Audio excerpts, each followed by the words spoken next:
Thank you, Harriet, for leading us in that prayer. Good morning, everyone. It's good to be together. 안녕하세요, 여러분.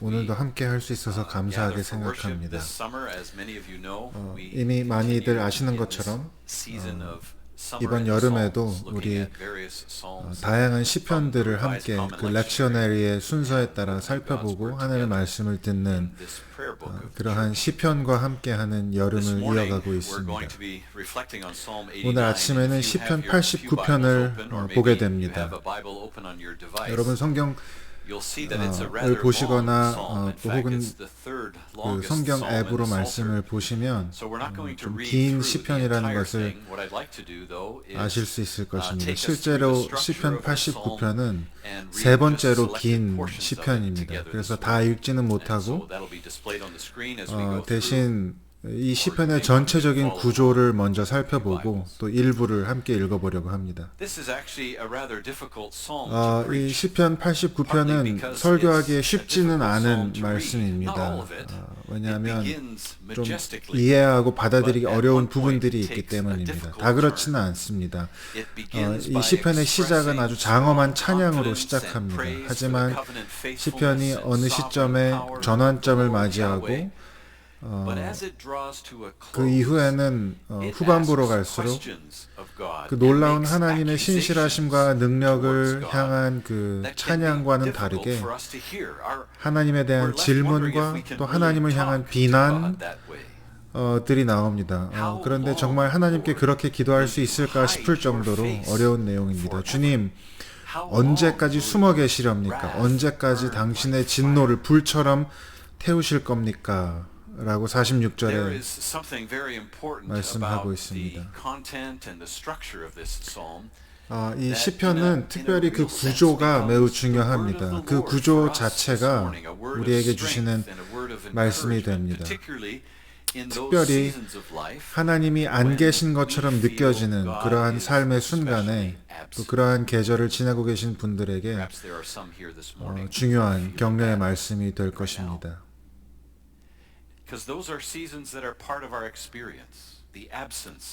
그러한 시점이, 그러한 계절이 누구에게나 있습니다. 하나님이 마치 계시지 않는 것만 같고 많은 질문과 또 때로는 하나님을 향한 의심으로 가득한 시절들이 있습니다. 우리가 오늘도 하나님을 찬양하기 위해 모였지만 늘 감사와 찬양만 가지고 하나님 앞에 나아오지는 못합니다. 때때로 우리는 하나님에 대한 깊은 실망감을 느끼기도 합니다. 오늘 시편 기자도 그러한 경험 가운데 있습니다. 그래서 그러한 말씀을 가지고 오늘 시편 89편을 살펴보겠습니다. 특별히 이 구조에 대한 시편 89편의 구조에 대한 이해는 제가 읽었던 한 주석서에서 배운 것임을 말씀을 드립니다. 시편은 이렇게 시작합니다. 내가 주님의 사랑을 영원히 노래하겠습니다. 대대로 이어가면서 주님의 신실하심을 전하겠습니다. 주님의 사랑은 영원토록 굳게 서 있을 것이고 주님께서는 주님의 신실하심을 견고하게 세워두실 것입니다. 주님이 말씀하시기를 나는 내가 선택한 사람과 언약을 맺으며 내 종 다윗에게 맹세하기를 너의 자손을 영원히 견고하게 세우고 내 왕위를 대대로 이어지게 하겠다라고 말씀하셨습니다. 지금 이 시편 기자는 하나님의 신실하신 사랑이 다윗과 맺은 언약, 바로 다윗의 혈통을 위해서 하나님이 그 다윗의 왕좌를 이어가시겠다고 약속하신 그 언약을 통해 하나님의 신실하심이 확인되었다라고 말씀합니다. 구약 성경에서 다윗의 보좌는 하나님의 보좌를 가시적으로 표현한 것입니다. 다윗의 지상의 보좌는 하나님의 하늘 보좌를 세상에 상징하는 것입니다. 이스라엘이 하나님이 하늘을 다스리신다는 것을 어떻게 알았을까요? 그들은 다윗의 왕자를 보면서 지상의 왕을 섬김으로 하나님을 섬겼습니다. 하나님이 다윗에게 하신 그 중요한 약속이 사무엘하 7장에 이렇게 나와 있습니다. David, that the Lord himself will establish a house for you. Speaking now 하나님이 of a 다윗에게 temple, but also of a 약속하시기를 lineage. 너의 집안을 한 왕조로 만들겠다. 너의 생애가 다하여서 내가 너의 조상들과 함께 묻히면 내 몸에서 나올 자식을 후계자로 세워서 그 나라를 튼튼하게 하겠다. 바로 그가 나의 이름을 드러내려고 집을 지을 것이며 나는 그의 나라의 왕위를 영원토록 튼튼하게 하여 주겠다. 나는 그의 아버지가 되고 그는 나의 아들이 될 것이다. 그가 죄를 지으면 사람이 저희 자식을 때리거나 채찍으로 치듯이 나도 징계하겠지만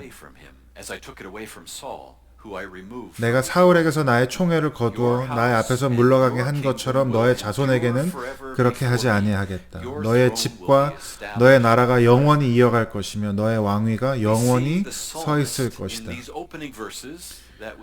이 하나님이 다윗에게 하신 약속을 바로 오늘 시편에서 발견할 수 있습니다. 오래전에 나단이 다윗에게 전해주었던 이 약속에 대한 찬양을 오늘 시편 기자가 하나님께 그 약속에 대한 찬양을 드리고 있는 것입니다. 영원할 왕좌에 대한 약속, 바로 이와 같은 하나님의 신실하심을 인정하는 것으로 시편이 시작됩니다. 그리고 하나님을 향한 찬양이 이렇게 이어집니다. 5절부터 8절까지 온 천하 만민이 하나님을 경외하는 모습을 보게 됩니다. 주님, 하늘은 주님이 행하신 기적을 찬양하게 해주십시오. 거룩한 회중은 주님의 신실하심을 찬양하게 하여 주십시오. 하늘에서 주님과 견줄 만한 이가 누가 있으며 신들 가운데 주님과 같은 이가 누가 있습니까? 하나님은 하늘에 있는 무리 중에 심히 어미하시며 주님을 모시는 자들이 모두 심히 두려워하는 분이십니다. 만군의 하나님, 누가 주와 같은 용사이시겠습니까? 주님, 주님의 신실하심이 주님을 둘러싸고 있습니다. 이 본문에서 몇 가지의 표현들이 반복되는 것을 들으셨을 텐데요. 거룩한 회중, 하늘에 있는 무리, 신들, 주님을 모시는 자들 같은 표현입니다. 과연 누구에 대해서 이야기하고 있는 것일까요? 고대 근동의 사람들은 하늘에 신의 영역이 있다고 믿었습니다. 그곳이 바로 신들의 영역이었고 하늘과 땅을 다스리는 신들이 거하는 곳이었습니다. 그것이 이스라엘의 주변 국가들이 믿었던 것입니다. 그래서 구약 성경에서 우리는 이러한 하늘의 신들에 대한 언급을 듣습니다. 그러나 물론 구약 성경에서 말하는 것은 참된 신은 여호와 한 분뿐입니다. 그리고 하나님을 둘러싸는 이 하늘의 존재들은, 거룩한 존재들은 천사와 같은 존재들입니다. 이 하늘의 무리가 하나님과 소통하고 하나님을 경외합니다. 그리고 이 하나님의 권능이 하늘의 영역에서만 경배될 뿐만 아니라 그와 같은 하나님의 하늘의 능력은 하나님이 이 땅을 다스리시는 방식 가운데서도 드러난다는 것을 보게 됩니다. 그래서 9절에 보면 주님은 소용돌이 치는 바다를 다스리십니다 라고 말합니다. 여기서 바다는 히브리어 단어 얌인데 고대 근동에서 이 단어는 바다의 신을 뜻하는 것으로도 이해될 수 있습니다. 주님은 소용돌이 치는 바다를 다스리시며 뛰노는 파도를 진정시키십니다. 주님은 라합을 격파하여 죽이시고 주님의 원수들을 주님의 강한 팔로 흩으셨습니다. 하늘은 주님의 것, 땅도 주님의 것, 그 안에 가득한 모든 것이 주님께 속한 것입니다. 하나님이 소용돌이 친 바다를 다스리십니다. 고대의 사람들에게는 바다는 미지의 영역이었고 혼돈의 영역이었습니다. 두려움의 영역이었습니다. 폭풍우 때문에 배가 침몰하는 그러한 곳이었습니다. 그들은 바다에 대한 깊은 두려움을 가지고 있었습니다. 어쩌면 지금 저와 여러분이 처한 상황에서는 이러한 표현도 적합하지 않을까 상상해 봅니다. 주님은 불타는 숲을 다스리시며 치솟는 불길도 끄는 분이시다. 지금 우리 캐나다가 큰 산불들을 경험하고 있는데 그래서 이러한 표현이 더 와닿을지 모르겠습니다. 하나님은 그분의 창조물에 대한 권위를, 창조 세계에 대한 권위를 가지고 계십니다. 물론 우리 인간이 기후에 미친 영향을 모르는 바는 아니지만 그러나 결론적으로 우리가 두려워하지 않으면 하나님은 그 입김만으로도 어떠한 큰 불도 끄실 수 있는 온 세상을 다스리시는 분이기 때문입니다. 우리가 읽은 것처럼 하나님은 라합에 대해서 이야기하고 하나님이 라합을 어떻게 죽이셨는지에 대해서 이야기합니다. 하나님이 라합을 격파하셨고 강한 팔로 적들을 흩으셨습니다. 다시 그 이스라엘을 둘러싸고 있는 고대 근동 문화에서 라합은 바다의 괴물이었습니다. 혼돈을 상징하는 괴물이었고 그래서 신들이 라합과 싸우고 혼돈과 싸우는 것들이 이 고대 근동 문화였습니다. 그런데 성경에서 라합은 바다 괴물이 아닙니다. 혼돈의 신도 아닙니다. 사실 성경에서는 이집트가 라합이라는 별명을 가지고 있었습니다. 이사야 30장 7절에 보면 이집트가 너희를 도울 수 있다는 헛된 생각을 버려라. 이집트는 아무 힘도 못 쓰는 라합일 뿐이다. 라는 말씀이 있습니다. 그리고 하나님께서 어떻게 자기 백성을 이집트에서 건져내셨는지 우리는 알기에 이 말씀이 사실인 것을 알 수 있습니다. 하나님이 그들을 물리치셨습니다. 이사야 51장 9절에 보니까 하나님 깨어나십시오. 깨어나십시오. 하나님의 팔이여 오래전 옛날처럼 깨어나십시오. 라합을 토막내시고 용을 찌르시던 그 하나님이 아니십니까? 시편 기자는 하나님의 능력을 인정합니다.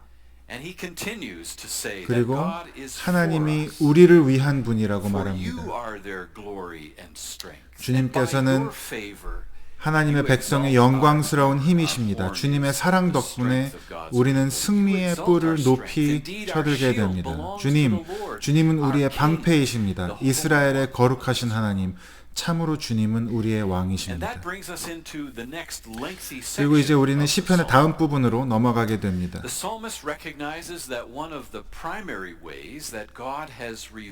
시편 기자는 이제 이와 같이 하나님께서 자기 백성을 향한 신실하심을 드러내신 가장 중요한 방법 중에 하나를 말하는데요. 그것은 바로 왕을 통해서 이루어집니다. 하나님의 약속의 신실하심과 그 언약은 한 왕을 통해서 이루어집니다. 그래서 이제 시편 89편에는 하나님이 세우신 그 왕에 대해서 하나님을 찬양하는 부분이 이어집니다. 19절 20절에 보면 오래전에 주님께서는 환상 가운데 나타나시어 우리에게 말씀하셨습니다. 내가 용사들 중에 한 젊은 용사를 세우고 백성들을 위해 내가 선택한 용사를 높이 세웠다. 나는 내 종 다윗을 찾아서 내 거룩한 기름을 부어주었다. 나는 그를 사랑하고 내 약속을 성실하게 지킬 것이며 그에게 승리를 안겨주겠다. 그는 나를 일컬어 주님은 나의 아버지, 나의 하나님, 나의 구원의 반석입니다. 라고 말할 것이다. 나도 그를 나의 맏아들로 삼아서 세상의 왕들 가운데 가장 높은 왕으로 삼겠다. 그에게 나의 신의를 영원토록 지키며 그와 맺은 나의 약속을 성실히 지킬 것이다. 그의 자손을 길이 이어주며 그의 왕위를 지켜주겠다. 정말 놀라운 말씀입니다. 강력한 말씀입니다. 하나님께서 항상 하나님이 세우신 그 다윗 왕과 함께 하겠다는 약속입니다. 35절부터 또 이렇게 말씀하십니다. 내가 나의 거룩함을 두고 맹세하는데 내가 어찌 다윗을 속이겠느냐. 그 자손이 영원토록 이어지고 그 왕위는 내 앞에서 태양처럼 있을 것이니 저 달처럼 구름 속에 있는 진실한 증인처럼 영원토록 견고하게 서 있을 것이다. 이스라엘이 이 모든 말씀들을 들었을 때, 특히 다윗 왕과 그의 후손들에 대한 말을 들었을 때, 그 말씀을 그저 다윗에게만 해당되는 말씀으로 듣지 않았습니다. 그 말씀들은 자기들에게도 적용되는 말씀으로 들었습니다. 왜냐하면 이 약속된 왕은 바로 우리의 왕이기 때문입니다. 이 약속은 왕을 통해서 우리를 위한 약속입니다. 우리는 이 왕을 섬깁니다. 그리고 저는 오늘 이 말씀이 저와 여러분, 우리에게도 동일하게 적용된다고 믿습니다. 신약 성경에서 다윗의 아들, 다윗의 자손으로 불리우는 우리의 왕 되신 예수 그리스도를 통해서 이 말씀을 듣게 됩니다. 그리고 예수님 안에서 우리에게 주어진 수십 가지의 약속들을 떠올리게 됩니다. 시편 89편에 나오는 그 약속들이 다윗과 그의 백성에게 이루어진 것처럼 우리에게도 이루어졌습니다. 예수님 안에서 하나님이 약속하신 그 왕의 모든 능력과 위엄과 거룩함과 사랑과 신실함이 예수님을 통해서 이루어졌습니다. 우리의 왕 되신 예수님입니다. 신약 성경의 그러한 예수님을 향한 말씀들을 몇 가지 살펴보겠습니다. 먼저 요한복음 10장 10절에 내가 온 것은 생명을 얻게 하고 더 풍성히 얻게 하려는 것이다. 로마서 6장의 말씀, 죄가 더 이상 너희의 주인이 되지 못하리니 이는 너희가 율법 아래 있지 아니하고 은혜 아래 있기 때문이다. 에스겔 선지자의 예언은 예수님을 통해서 이렇게 성취됩니다. 내가 새 영을 너희 속에 두고 새 마음을 너희에게 주되 너희의 굳은 마음을 제하고 부드러운 마음을 줄 것이다. 로마서 8장 1절 그러므로 이제 예수 그리스도 안에 있는 자들에게는 결코 정죄함이 없느니라. 시편 16편에는 이러한 약속도 있습니다. 주께서 생명의 길을 내게 알려주시고 주님 앞에서 기쁨으로 주님의 오른편에서 영원한 즐거움으로 나를 채우십니다. 또 마태복음 11장에는 이러한 약속이 있습니다. 수고하고 무거운 짐진 자들아 다 내게로 오라 내가 너희를 쉬게 하리라. 여러분, 이와 같은 모든 약속들이 우리의 왕 되신 예수 그리스도를 통해서 이루어진 약속입니다. 이것이 하나님이 우리를 위해 하신 일입니다. 그리고 이 모든 약속들은 우리에게 놀라운 확신과 격려를 준다는데 우리 모두가 동의할 수 있습니다. 그런데 바로 그 시점에 그 모든 약속을 묵상하던 그 시점에 우리는 좀 이해하기 어려운 시편의 전환을 맞이합니다. 38절 그러나 하나님은 하나님께서 기름을 부어서 세우신 왕에게 노하셨습니다. 그를 물리치시고 내버리셨습니다. 지금 시편 기자는 마치 하나님에게 하나님이 약속을 어기셨습니다라고 말하고 있습니다. 하나님께 그런 식으로 말한다는 것이 생각하기에 어렵지만 말입니다. 42절에 주께서 그의 대적들의 손을 높이시고 그들의 원수들을 기쁘게 하셨습니다. 그들의 영광을 끝나게 하시고 그의 왕위를 땅바닥에 내던지셨습니다. 그의 젊은 날을 줄이시고 그를 수치로 덮으셨습니다. 주님 언제까지입니까? 언제까지 주님의 진노를 불처럼 태우려고 하십니까? 주님, 내 인생이 얼마나 짧은지 기억해 주십시오. 어느 누가 죽지 않고 살 수 있겠습니까? 어느 누가 자기 목숨을 수월의 소나기에서 건져낼 수 있겠습니까? 주님, 하나님의 그 첫사랑은 지금 어디에 있습니까? 하나님, 다윗과 더불어 맹세하신 그 언약은 지금 어디에 있습니까? 도대체 시편에서 무슨 일이 있었기에 아름다운 찬양의 노래가 이와 같은 고통스러운 한탄으로 바뀌었을까요? 우리가 이 시편의 말씀만으로 완전히 확신할 수는 없지만 많은 학자들이 이 시편 89편이 이스라엘이 바벨론으로 유배된 초기에 쓰여졌다라고 봅니다. 그들에게 기원전 586년은 이스라엘이 몰락하고 이스라엘의 왕이 폐위되고 성전이 파괴되고 예루살렘이 약탈당했던 그러한 해였습니다. 그리고 하나님의 모든 백성들이 마치 이집트의 노예가 됐던 것처럼 바벨론의 노예로 끌려갔습니다. 시편 기자는 그리고 이스라엘 백성들은 지금 신앙의 위기를 경험하고 있습니다. 그래서 그들이 할 수 있는 질문은 주님 언제까지입니까? 언제까지 주님의 얼굴을 가리우실 겁니까?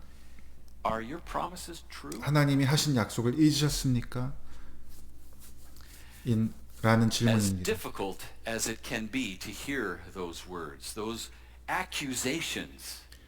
하나님을 찬양하고 그분의 사랑을 인정하는 찬양 이후에 하나님을 향한 비난과 의심의 말을 듣는 것은 어려운 일이지만 여러분 그것 또한 시편의 일부입니다. 어쩌면 오늘 이 시편은 우리에게 하나님이 계시지 않은 것 같은 그러한 순간의 경험까지도 주님께 내어드리라는 그러한 초대인지도 모르겠습니다.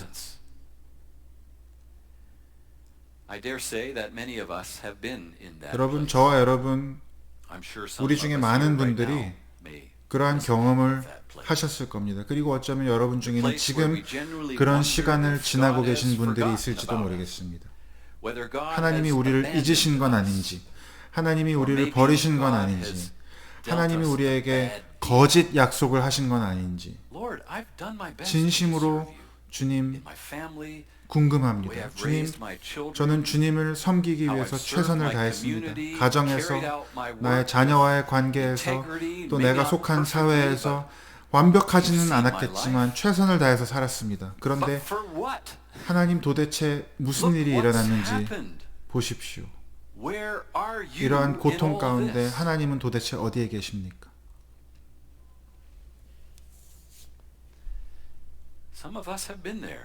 저와 여러분 중에 많은 분들이 이것이 어떤 감정인지 잘 알고 있습니다.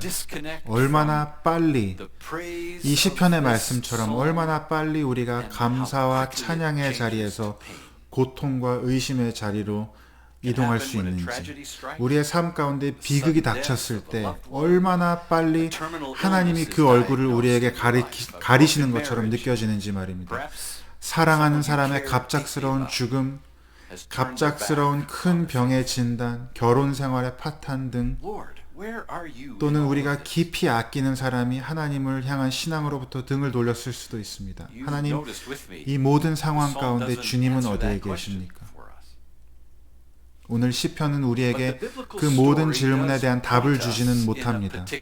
하지만 성경 전체의 이야기는 우리에게 특정한 방향을 제시합니다. 한번 41절부터 45절까지의 말씀을 다시 들어보시면서 묵상해 보시기 바랍니다. 이 말씀이 다윗의 자손인 또 다른 한 왕에게 어떻게 적용되었는지 생각해 보십시오. 길을 지나는 사람마다 그를 약탈하고 그는 이웃들에게 수치거리가 되었습니다. 그의 원수들이 기뻐 날뛰게 하셨습니다. 그의 칼날을 무디게 하셨으며 전쟁터에서 그를 돕지 않으셨습니다. 그의 영광을 끝나게 하시고 그의 왕위를 땅바닥에 내던지셨습니다. 그의 젊은 날을 줄이시고 그를 수치로 덮으셨습니다. 이 말씀이 우리 주 예수 그리스도께서 경험하신 일에 정확히 일치한다는 사실이 너무나도 놀랍습니다. 그분은 저와 여러분을 위해서 약탈을 당하고 조롱을 당하셨으며 그의 원수들이 기뻐했습니다. 그 원수들의 손이 높아졌습니다. 실제로 예수님은 하나님으로부터 버림받았다고 느끼셨습니다. 예수님이 이 모든 고통과 버림의 자리에 기꺼이 들어가셨을 때 그의 입술에서 탄식이 흘러나왔습니다. 하나님, 나의 하나님, 왜 나를 버리셨습니까? 그분이 십자가에서 울부짖으셨습니다. You see, this is where Psalm 89 takes us. 시편 89편은 바로 우리를 그 자리로 데려갑니다. Our King 다윗의 자손인 우리의 왕께서 entered into our sin and our 우리의 shame, 죄와 our 우리의 pain, 수치와 our 우리의 brokenness, 고통과 our 우리의 longing, 상처와 our 우리의 lament. 탄식 속으로 들어가신 His lips 바로 그 spoke the 장소로 language 우리를 of 안내합니다. lament. 그분의 with us. 입술이 우리와 함께 애통을 이야기합니다. One of my former preaching professors, Dr. Stanley Mast, tells 저의 this 설교학 true story 교수셨던 that he heard 스탠리 from a 마스트 Lutheran pastor 교수님이 in Arizona. 이러한 이야기를 This Lutheran pastor told the 주셨습니다. story of a friend who 병원 was a hospital 원목으로 chaplain. 일하던 한 목사님의 This 이야기입니다. chaplain was visiting the hospital on a 그 particular 목사님이 어느 day 날 and 병원을 called 방문했다가 upon a woman who was dying of lung 폐암으로 cancer. 죽어가고 있던 한 But she didn't 여인을 receive him 신방했습니다. well. 그러나 She 그분은 was 이 목사님을 an embittered 환영하지 Catholic 않았습니다. who 그분은 said, "I hate the 전에는 church. 천주교 Get 신자였으나 the 이제는 heck out of here." 나는 교회가 싫고 하나님이 싫으니 As he 당장 여기서 slunk 나가라 out of her 하며 room, Mast 격분했습니다. writes, "The charge nurse caught 그런데 his 그때 그 sleep. 담당 간호사가 이 원목 목사님의 소매를 잡고 말했습니다. 저분은 매일 오후 3시에 담배를 피우러 나갑니다. 그때 한번 다시 오셔서 저분을 만나주세요라고 말했습니다. 아주 현명한 그러한 간호사분이었습니다. 그래서 원목 목사님이 그분이 담배를 피는 시간에 찾아갔습니다. 아무 일도 없었지만 또 찾아가고 또 찾아가고 침묵 속에서 그렇게 그분은 담배를 피웠습니다. 하지만 목사님이 계속 그분을 다시 찾아갔고 결국 며칠 후에 그분이 목사님에게 자기 이야기를 들려주기 시작했습니다. 학대와 박탈감으로 가득 찬 고단한 삶이었습니다. 그리고 이제 그분은 불치병으로 시한부 인생을 살고 있었습니다. 어느 날 그분이 목사님에게 혹시 십자가를 하나 줄 수 있는지 물었습니다. 목사님이 십자가를 구해서 그분에게 주었습니다. 그리고 그분은 매일매일 가슴에 그 십자가를 붙잡고 있었습니다. 결국 그분이 돌아가시기 이틀 전에 목사님에게 이렇게 말했습니다. 목사님, 제가 왜 이 십자가를 그렇게 원했는지 아세요? 목사님, 저는 이 십자가를 보면 예수님이 다 알고 계시다는 생각이 듭니다.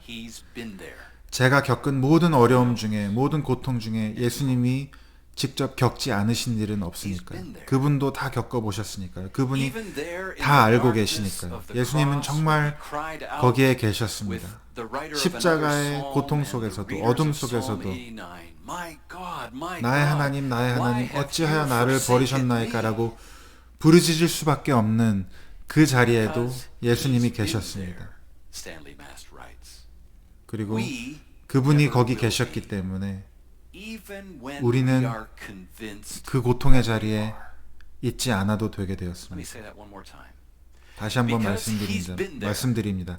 예수님이 거기에 계셨기 때문에 우리는 거기에 머무르지 않아도 되게 되었습니다. 그리고 우리가 절망의 자리라고 여기는 그 자리도 결코 절망의 자리가 아니게 되었습니다. 여러분, 이것이 바로 상심과 절망과 고통에 대한 우리의 반응입니다. 우리는 우리의 구주 되신 예수님께서 우리의 고통 속에 우리와 함께 하신다는 깊은 확신을 가지고 있습니다. 예수님은 하나님으로부터 버림받은 깊은 고난을 견뎌내셨습니다. 그래서 우리가 더 이상 그럴 필요가 없게 되었습니다. 우리가 하나님이 안 계신 것 같은 시간 가운데 있더라도 하나님은 우리와 함께 하십니다.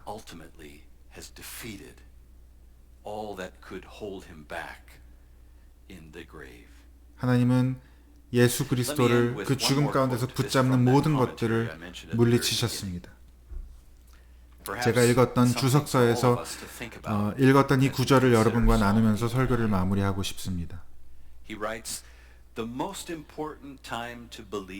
하나님이 결코 약속을 어기시지 않는다는 사실을 믿어야 할 가장 중요한 순간은 바로 하나님이 약속을 어기신 것처럼 느껴지는 그 순간입니다. 하나님이 결코 약속을 어기시지 않는다는 사실을 믿어야 할 가장 중요한 순간은 바로 하나님이 약속을 어기신 것처럼 느껴지는 그 순간입니다.